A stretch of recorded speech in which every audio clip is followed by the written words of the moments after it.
اور اور پیر جو ہے یہ افضل ہے تمام دنوں سے بشمول جمعہ، اور جمعہ افضل ہے تمام دنوں سے سوائے پیر کے، یعنی پیر کے علاوہ جتنے دن ہیں سارے دنوں سے افضل دن جمعے کا دن ہے، اور پیر جو ہے یہ سارے دنوں سے افضل بشمول جمعہ، وہ بھی جو ہے وہ افضل ہے پیر سے۔ بیٹھ سے کیا ہو گیا؟ اس طرح نہ کیا کریں، آپ بات ہو جاتی ہے، بات کر کے آپ کو سارا وہ نکل جاتا ہے ذہن سے، نہیں یاد جاتا ہے کیا بات ہے، کیا کیا کرے۔ بچوں سے بھی ہم کو کہتے ہیں کہ ذرا توجہ سے بات سنیں۔ میں عرض کر رہا تھا کہ پیر جو ہے یہ سارے دنوں سے افضل ہے بشمول جمعے کے۔ یوں سمجھے کہ نبوت کی ابتدا جمعے سے ہوئی اور نبوت کا اختتام پیر پر ہو گیا، کیونکہ پہلے نبی آدم علیہ السلام ہے اور ان کی ابتدا جمعے سے ہوئی، اور ہمارے آخری نبی حضرت محمد مصطفیٰ صلی اللہ تعالی علیہ وسلم ہے، جن کو اللہ تعالیٰ نے پیر کے دن پیدا کر کے نبوت کو مکمل کر دیا، ختم کر دیا۔ قیامت تک کوئی نبی نہیں آ سکتا۔ اللہ تعالیٰ نے 1,24,000 کم و بیش انبیاء اس دنیا میں مبعوث فرمائے، اور جو ہے وہ کئی انبیاء کو اللہ تعالیٰ نے کتابیں عطا کی، تورات، زبور، انجیل، اور ان سارے انبیاء کو جو کتابیں عطا کی، صحائف عطا کیے، وہ جملتاً واحدتاً تھے، یعنی یک بارگی نازل کر دیے گئے۔ اللہ تعالیٰ نے حضرت موسیٰ علیہ السلام پر تورات نازل کی، حضرت عیسیٰ علیہ السلام پر انجیل نازل کی، حضرت داؤد علیہ السلام پر اللہ نے زبور نازل کی، اور ان ساری کتابوں کو نازل کرنے کا جو پیٹرن تھا، طریقہ کار تھا، وہ جملتاً واحدتاً تھا، یعنی مکمل یک بارگی جو ہے وہ نازل کر دیا گیا۔ داؤد علیہ السلام کو اللہ تعالیٰ نے جب زبور عطا فرمائی تو آپ رب تعالیٰ نے فرمایا کہ داؤد خاص جگہ پر آؤ، ہم تمہیں کتاب دینا چاہتے ہیں، اور کتاب عطا کر کے فرمایا اس کی حفاظت داؤد آپ کے اور آپ کی امت کے ذمہ ہے۔ اور اللہ تعالیٰ نے موسیٰ علیہ السلام کو جب تورات عطا کی تو اس کو بھی یک بارگی نازل کیا، کہا موسیٰ کوہ طور پہ آؤ، ہم جو ہے وہ تمہیں تورات دینا چاہتے ہیں۔ لہذا موسیٰ علیہ السلام کو تورات مل گئی، اور ساتھ ہی رب تعالیٰ نے فرمایا اے موسیٰ اس کتاب کی حفاظت آپ کے ذمہ ہے اور آپ کی امت کے ذمہ ہے۔ رب تعالیٰ نے عیسیٰ علیہ السلام کو جب اس دنیا میں بھیج دیا اور جو ہے وہ ان پر انجیل نازل کر دی، ساتھ ہی رب تعالیٰ نے یہ حکم جاری کر دیا اے عیسیٰ یہ کتاب آپ کی ذمہ ہے اور آپ کی امت کی ذمہ ہے کہ اس کی حفاظت کرنی ہے۔ جب جو ہے وہ آخر میں باری آئی آمنہ کے لال کی، ہمارے آقا ہمارے مولا حضرت محمد مصطفیٰ صلی اللہ علیہ وسلم کی، تو رب تعالیٰ نے اپنا قانون بدل دیا، کہا محبوب اگر آپ مکہ میں ہوں گے تو قرآن مکے میں نازل کروں گا، محبوب اگر آپ جو ہے وہ غار ہرا میں ہوں گے قرآن غار ہرا میں نازل کروں گا، محبوب اگر آپ جو ہے وہ مقام جو ہے وہ مدینہ میں ہوں گے تو قرآن مدینے میں نازل کروں گا، آپ جو ہے وہ خندق میں ہوں گے قرآن خندق میں نازل کروں گا، محبوب آپ جو ہے وہ مقام جو ہے وہ غار سور پر ہوں گے قرآن غار سور میں نازل کروں گا، محبوب آپ مکہ کی گلیوں میں ہوں گے قرآن مکہ کی گلیوں میں نازل کروں گا، محبوب آپ بازار میں ہوں گے قرآن بازار میں نازل کروں گا، محبوب آپ مدینہ میں ہوں گے قرآن مدینے میں نازل کروں گا، محبوب اگر آپ اپنی زوجہ عائشہ کے حجرے میں ہوں گے تو قرآن عائشہ کے حجرے میں نازل کروں گا۔ وہ دوسرے انبیاء نے محبوب جن کو جملتاً واحدتاً کر کے کتاب دے دی گئی اور جو ہے حفاظت بھی انہیں کے ذمہ کر دی، محبوب جہاں جہاں آپ جائیں گے قرآن وہاں وہاں نازل کروں گا۔ اور ساتھ اللہ تعالیٰ نے یہ بھی قانون بدل دیا، تو محبوب ان کی کتابوں کی ذمہ داری ان کے نبیوں اور امت کی ذمہ داری تھی، محبوب کتاب تو آپ کو ہم دے رہے ہیں لیکن اس کی حفاظت آپ کے ذمہ نہیں ہے، اِنَّا نَحْنُ نَزَّلْنَا الذِّكْرَ وَإِنَّا لَهُ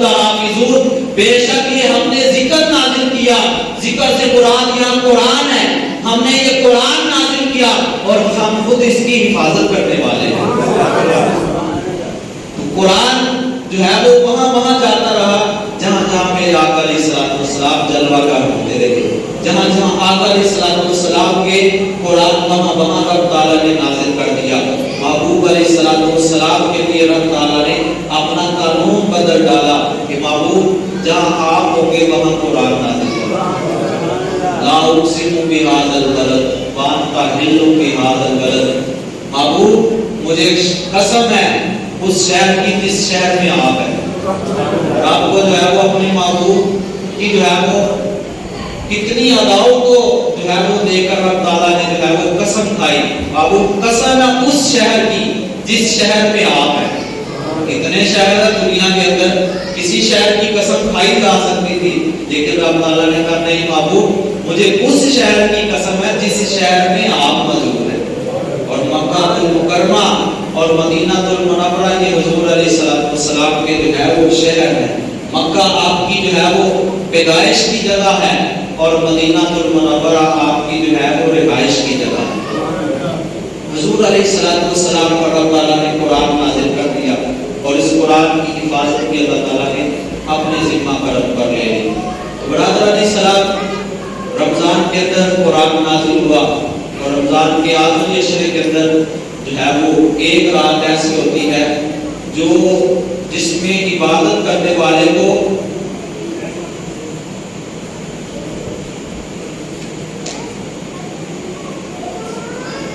ایک سال 83 سال کی عبادت سے زیادہ ثواب دیا جاتا ہے۔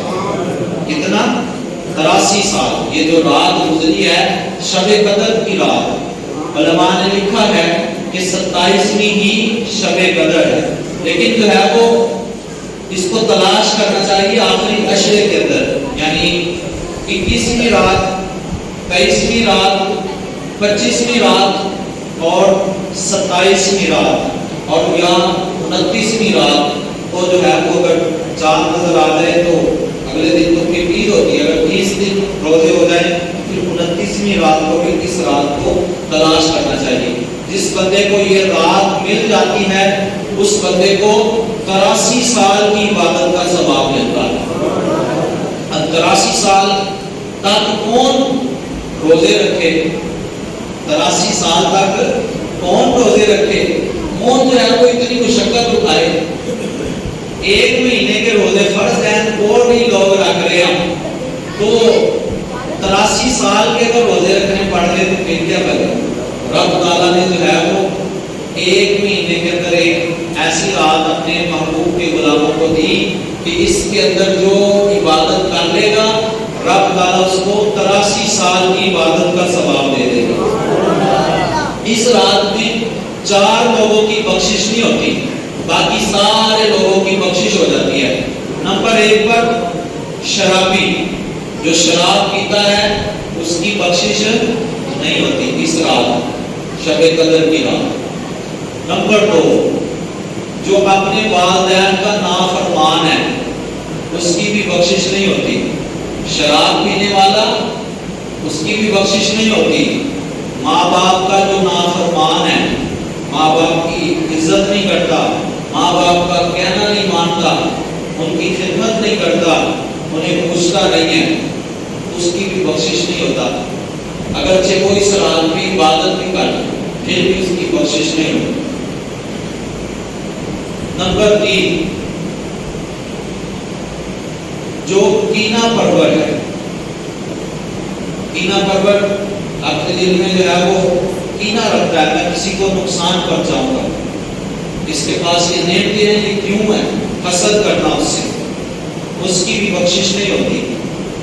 اور چوتھے نمبر پر نمبر 1 شرابی، جو شراب پیتا ہے اس کی بخشش نہیں ہوتی۔ نمبر 2 جو والدین کا نافرمان ہے اس کی بھی بخشش نہیں ہوتی۔ اور جو سود خور ہے، سود خور ہے جو سود کھاتا ہے اس کی بھی بخشش نہیں ہوتی۔ اور نمبر 4 جو کینہ پرور ہے اس کی بھی بخشش نہیں ہوتی۔ اب ہم نے یہ دیکھنا ہے آیا ان 4 عادتوں میں سے کوئی عادت ہم میں تو نہیں ہے، اگر ہے تو اس سے فی الفور توبہ کر دی جائے اور اللہ معافی مانگ لی جائے، کیونکہ رب تعالیٰ معاف کرنے کے لیے تیار ہے۔ جب رب مہربان ہوتا ہے تو وہ اپنے محبوب کی امت کو رمضان دے دیتا ہے۔ رمضان کے اندر جنت کے سارے دروازے کھلے ہوتے ہیں، دوزخ کے سارے دروازے بند ہوتے ہیں۔ اس مہینے کے اندر صلح کر لیں رب تعالیٰ سے، توبہ کر لیں۔ ان چار جو ہے وہ برائیوں میں سے کسی کے اندر کوئی برائی پائی جاتی ہے تو اسے بتائیں کہ بھائی توبہ کر لیں۔ کہیں وہ وقت نہ آئے کہ تیری جو ہے وہ سانسیں آخری چل رہی ہو اور پھر تو کہے کہ میں توبہ کرتا ہوں، تو پھر بس اس وقت تیری توبہ قبول نہیں ہوگی۔ تو لہٰذا ان چار اشخاص کی توبہ قبول نہیں ہوتی: شرابی، والدین کا نافرمان، سود خور اور کینہ پرور۔ اب جن کے والدین دنیا کے اندر ہے ان کو راضی کرے، ان کی خدمت کرے، ان کو جو ہے وہ نذرانہ پیش کرے، انہیں جو ہے وہ عید گفٹ دیں۔ ہم جو ہے وہ تحائف لوگوں میں بانٹتے رہتے ہیں، کبھی یہ تحائف اپنے جو ہے وہ والدین کو بھی پیش کریں۔ دیکھیں پھر ان کے دل سے آپ کو کتنی دعائیں ملتی ہیں، کیونکہ جو کچھ بھی انسان کو ملتا ہے وہ ماں باپ کے جو ہے وہ تصدق ملتا ہے۔ اگر والدین ہی نہ ہوتے تو تجھے یہ مقام کیسے ملتا؟ میں جو کچھ بھی ہوں آپ اپنے والدین کی وجہ سے ہو۔ اگر کوئی نہ ہوتے تو میں دنیا میں نہ آتا، میں دین ہی نہ پڑھتا، وہ مجھے پڑھاتے نہ تو میں آج ممبر پر نہ بیٹھتا۔ یہ جو مجھ پر کرم ہے یہ صرف اور صرف اللہ اس کے رسول کے فضل اور اس کی مہربانی کے بعد جو ہے وہ میرے والدین کا ہے۔ تو آپ پر بھی جو فضل ہے یا آپ کو اللہ نے کاروبار دیا ہے، مال و دولت دی ہے، یہ تصدق ہے آپ کے والدین کا۔ ایک شخص آقا علیہ الصلوۃ والسلام کے پاس گیا اور جا کر کہنے لگا یا رسول اللہ صلی اللہ علیہ وسلم، میرا باپ جو ہے وہ میری چیزیں استعمال کر لیتا ہے، میرا جو ہے وہ پیسے استعمال کر لیتا ہے۔ حضور علیہ الصلوۃ والسلام نے اسے فرمایا انتا و مالکا لیابویک، آپ نے فرمایا تو اور تیرا مال یہ تیرے باپ کا ہے۔ وہ کہتا ہے میرا مال ہے اور میرا باپ میری اجازت کے بغیر خرچ کرتا ہے۔ سرکار دو عالم صلی اللہ علیہ وسلم نے بات ہی ختم کر دی، فرمایا تو اور تیرا مال جو بھی ہے یہ تیرے باپ کا ہے۔ باپ کو ضرورت نہیں ہے بیٹے سے پوچھنے کی کہ بیٹا یہ میں استعمال کر لوں۔ ہاں بیٹا اپنے جو ہے وہ کوئی چیز استعمال کرنا چاہتا ہے والدین کی باپ کی تو وہ پوچھے ابا جی میں یہ کر لوں۔ اور والدین کوئی بھی ایسا نہیں ہوتا کہ اولاد اپنے باپ سے پوچھے یا ماں سے پوچھے اور وہ کہے کہ نہیں بیٹا تیرے لیے نہیں ہے، کہے کہ بیٹا کر لے تیرے لیے ہے۔ اس لیے والدین کو کبھی بھی ناراض نہ کریں۔ والدین اگر ناراض ہو جائیں تو انسان کی جو ہے وہ دنیا میں بھی رسوائی ہے اور آخرت میں بھی رسوائی ہے۔ حدیث پاک کے اندر آتا ہے اللہ تعالیٰ ہر گناہ کی سزا مؤخر کر دے گا، ہر گناہ کی دنیا میں نہیں دے گا، بعد میں دے گا۔ لیکن جو والدین کو تنگ کرتا ہے، والدین کو جو ہے وہ ستاتا ہے، اللہ تعالیٰ اس کو دنیا میں ہی سزا دے گا۔ والدین کی نافرمانی کرنے والے کو دنیا میں ہی سزا ملے گی، اور جنہوں نے والدین کی نافرمانی کی ان کا حشر دنیا میں بھی برا ہے اور آخرت میں بھی برا ہے۔ قرآن مجید فرقان حمید کی جو میں نے کلمات میں یہ بات تلاوت کرنے کا شرف حاصل کیا، اس کے اللہ تعالیٰ نے ارشاد فرمایا یا ایھا الذین آمنوا، اے ایمان والو۔ اس آیت میں اللہ تعالیٰ نے آپ سب کو خطاب کیا کہ سبحان اللہ، سب کو نہیں بولے آپ ایمان والے نہیں ہیں، اگر تو نہیں ہے تو پھر آپ کی مرضی ہے۔ آپ جمعہ پڑھنے آ گئے ہیں تو خطاب بھی اللہ نے آپ سے کیا ہے، یا ایھا الذین آمنوا، اے ایمان والو۔ اتنے خوش قسمت ہیں ہم سارے کہ اللہ تعالیٰ نے ہمیں ایمان والا کہہ دیا۔ ہر وہ بندہ ایمان والا ہے جس نے صدق کے دل سے پڑھا ہے لا الہ الا اللہ محمد رسول اللہ۔ اب اللہ تعالیٰ نے جمعے کے لیے ایمان والوں کو خطاب دیا اور درود کے لیے بھی اللہ تعالیٰ نے ایمان والوں کو خطاب دیا، یا ایھا الذین آمنوا۔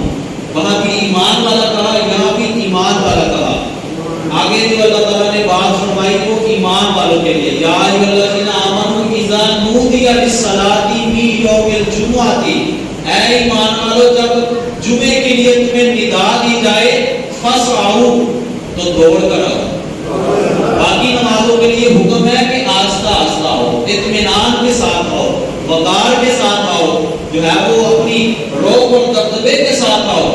لیکن جب جمعے کے لیے آؤ تو پھر دوڑتے ہوئے آؤ. جمعے کے لیے 2 اذانیں ہوتی ہیں. پہلی اذان تیاری کے لیے ہوتی ہے، اور جو دوسری اذان ہوتی ہے اس کا مطلب ہے کہ جماعت تیار ہے. اگر کوئی شخص دوسری اذان کے ہونے کے باوجود اپنی دکان پر بیٹھا رہا، اپنا کاروبار کرتا رہا، تو اس کا سارا کاروبار ہی حرام ہو جائے گا. کتنے ایسے لوگ ہیں جو جمعے کی دوسری اذان پر جو ہے وہ گاہک آ جاتے ہیں. یہ شیطان کے ہتھکڑے ہوتے ہیں سارے. گاہک پہلے کوئی نہیں آیا، جیسے جمعے کی دوسری اذان ہوئی، اب پتہ ہے جماعت کی تیاری ہے، اب وہ گاہک بھیج دیں، گاہک آ جائے گا. بھائی جتنے مرضی گاہک آ جائیں، تیرا کام ہے کہ ان گاہکوں کو چھوڑ کر وہ اللہ کے حضور جھک جا. جو رزق تیرے مقدر میں ہے وہ اللہ تجھے ضرور دے گا. کبھی ایسا نہیں ہوا کہ جو رزق تمہارے مقدر میں تھا وہ کسی اور کے پاس چلا گیا. جو رزق تمہارے حصے کا ہے وہ تمہیں ہی ملے گا. جو رب تمہیں جو ہے وہ جمعے کے لیے بلا رہا ہے وہ تمہیں رزق بھی دے گا. یا ایھا الذین آمنوا اذا نودی للصلاۃ من یوم الجمعۃ فاسعوا الی ذکر اللہ وذروا البیع. اللہ تعالیٰ نے فرمایا اللہ کے ذکر کی طرف دوڑ کر آؤ. وذروا البیع، خرید و فروخت چھوڑ دو، کیونکہ یہ نص قطعی ہے، قرآن کا حکم ہے. اور اس کے خلاف کوئی بندہ بیٹھا رہے، خلاف بیٹھنا یہ ہے نا کہ دکان پر بیٹھا رہا، سودا بیچتا رہا، اپنے کاموں میں مشغول رہا. کہا تو جب دوسری اذان ہو جائے، پہلی اذان سے لے کر دوسری اذان تک کوئی کاروبار کرتا ہے تو یہ ٹھیک ہے، لیکن جو ہے وہ جیسے ہی دوسری اذان ہوتی ہے وہ چھوڑتا نہیں ہے تو اس کا سارا کاروبار حرام ہو جاتا ہے، اس کے اندر پھر برکت نہیں رہتی. اس لیے جب دوسری اذان ہو جائے تو سارے کام کاج چھوڑ کر پھر جو ہے وہ اللہ کے جو ہے وہ گھر آ جانا چاہیے جمعہ پڑھنے کے لیے. تو اللہ تعالیٰ نے جمعے کے نام پر جو ہے وہ پوری سورت نازل کی ہے. تو اس سے پتہ چلا کہ جمعہ کوئی معمولی دن نہیں ہے. اللہ تعالیٰ نے پہلی امتوں پر بھی عبادت کے دن جو ہے وہ مقرر کیے تھے. عیسائیوں کے لیے اتوار کا دن عبادت کا، یہودیوں کے لیے اللہ تعالیٰ نے ہفتے کا دن عبادت کا رکھا. اور اللہ تعالیٰ نے اپنے پیارے محبوب دانائے کل غیوب عالم ما کان و ما یکون کے لیے امت کے لیے جمعے کا دن مقرر کیا. اب دیکھیں ان کو اللہ تعالیٰ نے ہم سے پہلے بھیجا، یہودیوں کو عیسائیوں کو ہم سے اللہ تعالیٰ نے پہلے بھیجا. ان کے دن بھی اللہ تعالیٰ نے عبادت کے پہلے مقرر کیے، یعنی ان کا ہفتہ اور اتوار. اور اللہ تعالیٰ نے اپنے پیارے محبوب صلی اللہ علیہ وسلم کو سارے نبیوں کے آخر میں مبعوث کیا، اور ہم سب آقا علیہ السلام کی امت ہیں. تو اللہ تعالیٰ نے ہمارے لیے جو دن ہے ان کے بعد والا نہیں دیا بلکہ ان سے پہلے والا دیا. کیوں؟ کیونکہ یہ میرے محبوب کی امت ہے. ان کے لیے جو ہے وہ عبادت کا جو دن تھا وہ مکمل چھٹی کا حکم تھا. جب ہفتے کا دن آتا ان کے لیے حکم تھا کہ سارا دن چھٹی کر کے اللہ کی عبادت کرو، کوئی اور کام نہ کرو. لیکن ان ظالموں نے ہفتے کے دن کو جو ہے وہ دیکھا کہ اس دن جو ہے وہ شکار زیادہ ہے، تو انہوں نے شکار کرنا شروع کر دیا. اللہ تعالیٰ نے ان قوم کو جو ہے بندر بنا دیا. اللہ تعالیٰ نے اس قوم کو فرمایا تھا کہ تم نے جو ہے وہ ہفتے کے دن شکار نہیں کرنا مچھلیوں کا. تو ان قوم والوں نے کہا کہ ہفتے کے دن تو مچھلیاں بڑی وافر کی مقدار میں آتی ہیں. انجینئر قوم تھی وہ ذرا بڑی جو ہے وہ اپنے آپ کو انہوں نے کہا کہ کوئی طریقہ لڑاؤ، سائنسی طریقہ. اب انہوں نے کیا کیا، ہفتے کے دن انہوں نے ایک جو ہے وہ گڑھا بنایا، پانی نیچے نکالا، ساتھ وہ مچھلیاں بھی نیچے آ گئی، اور اتوار کو انہوں نے مچھلیاں پکڑ لی. تو اللہ کے نبی نے انہیں کہا کہ تم نے یہ کیا کیا؟ کہنے لگا ہم نے ہفتے کو تو پکڑی نہیں ہے، ہم تو اتوار کو پکڑ رہے ہیں. لیکن اللہ تعالیٰ نے ان کے اس فعل پر ان کو بندر بنا دیا. فَكُونُوا قِرَادَةً خَاسِئِينَ، تو وہ دھتکارے ہوئے بندر بن گئے. آج کتنے ایسے لوگ ہیں جو برائی کر رہے ہیں، جو نافرمانیاں کر رہے ہیں، جو انٹ منٹ شنٹ کر رہے ہیں، لیکن جو ہے وہ کسی کی شکل نہیں بگڑ رہے. حضور علیہ السلام کی حدیث پاک ہے، اللہ تعالیٰ نے میری وجہ سے میری امت پر خسف بھی ختم کر دیا، مسخ بھی ختم کر دیا۔ اب خسف اور مسخ کیا ہے؟ خسف اور مسخ، مسخ کا مطلب ہوتا ہے چہروں کا بدل جانا، اور جو ہے وہ خسف کا مطلب ہوتا ہے زمین کے اندر دنسا دینا۔ آج وہ سارے گناہ اس امت میں ہم میں موجود ہے، لیکن اس کے باوجود کسی کی شکل نہیں بگڑتی، کوئی زمین کے اندر نہیں دنسایا جاتا، کسی کی ماتھے پر نہیں لکھا جاتا کہ یہ فلاں فلاں گناہ کرتا ہے۔ اللہ تعالیٰ نے یہ سب کرم کیا ہے تو محمد مصطفیٰ کے صدقے کیا۔ اب ابو آپ کی امت ہے، ہم ان کی جو ہے وہ شکلیں نہیں بدلیں گے، ان کو زمین کے اندر جو ہے وہ نہیں دنسائیں گے۔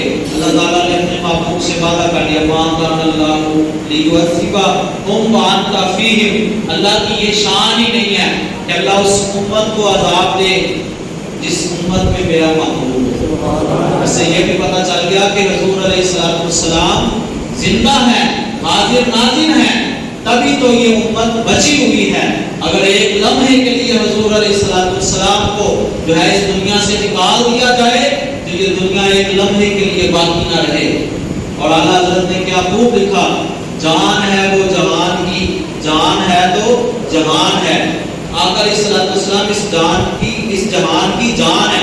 حضور علیہ السلام کے دم قدم سے یہ دنیا کا نظام چل رہا ہے۔ اور علامہ اقبال رحمۃ اللہ علیہ نے کیا خوب نقشہ کھینچا، کہتے ہیں خیمہ افلاک کا استادہ اسی نام سے ہے، نبض ہستی تپش آبادہ اسی نام سے ہے۔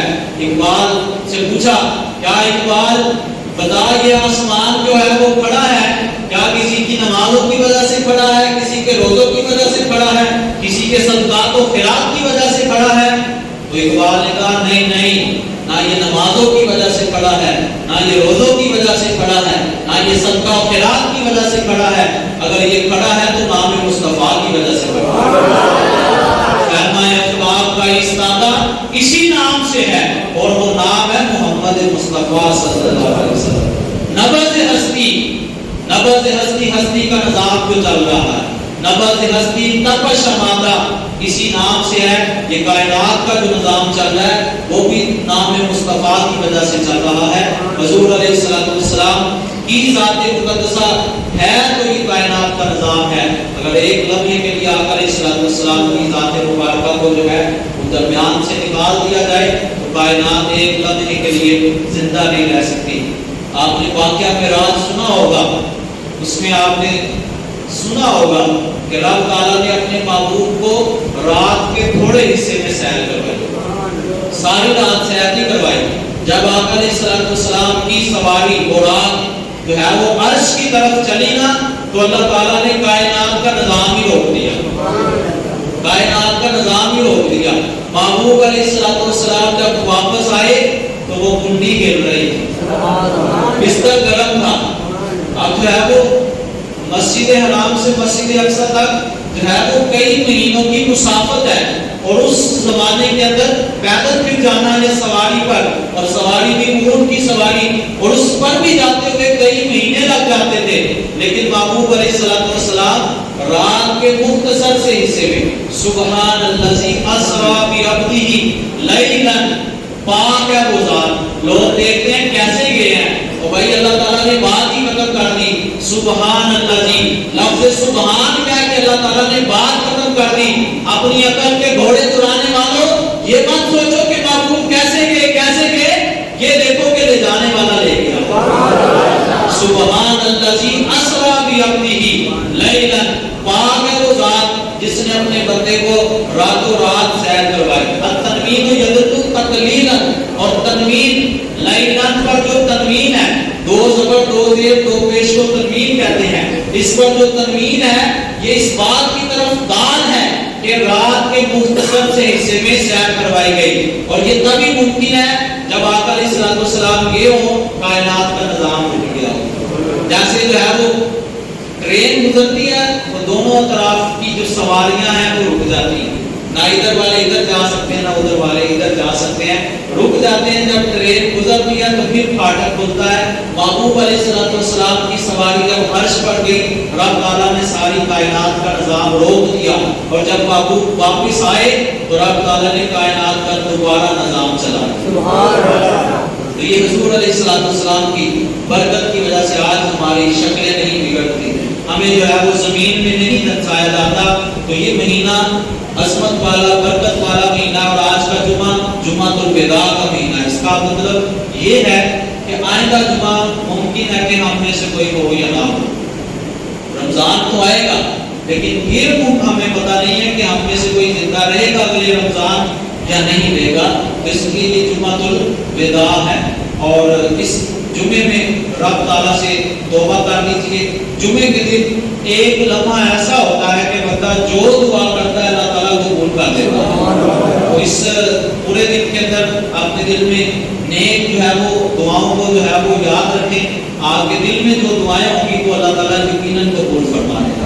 اللہ ان ساروں کو معاف فرما دے، اللہ ان سارے کے گناہوں کو معاف فرما دے، اللہ ان ساروں کو گناہوں کو بخش کر جو ہے وہ نیکیوں میں تبدیل کر دے۔ اللہ ان سارے تیرے بندوں کی برکت سے مجھ گناہگار کو بھی بخش دے، اور جو ہے وہ میرے گناہوں کو بھی اللہ نیکیوں میں بدل دے، اور یا اللہ ہم سب کو بخش کر جنتی آج بنا دے۔ اور یا اللہ ہمیں جو ہے وہ نہیں معلوم کہ اگلا رمضان ہمیں میسر ہوگا یا نہیں ہوگا، اگر تو یا اللہ ہمارا جو ہے وہ پتہ کٹ چکا ہے تو یا اللہ ہم سب کو ایمان والی موت عطا فرما، سارے بولیں گے آمین۔ اور یا اللہ اگر جو ہے وہ ہماری زندگی اگلے سال کے رمضان کو دیکھنے کی ہے تو یا اللہ پورا سال ہمیں اسی طرح رمضان کی طرح پابندی صلاۃ پر کاربند رہنے کی توفیق عطا فرما۔ یا اللہ جس طرح ہم نے رمضان کے اندر نمازوں کی پابندی کی ہے اسی طرح پورا سال ہمیں نمازوں کی پابندی کرنے کی توفیق عطا فرما۔